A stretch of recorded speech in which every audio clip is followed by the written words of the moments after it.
Đây cái máy bay này T40, sợ lúa xịt lúa. Lấy cái nhà quay cái lửa hái nhập một cái bụi này.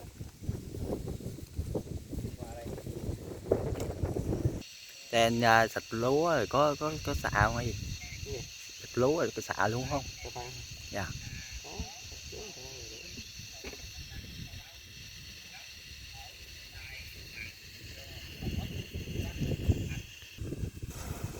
Đây mình xịt ở trong vòng ở trong con biển à? Con biển cũng có, Thạnh Mỹ Tây cũng có. Dạ.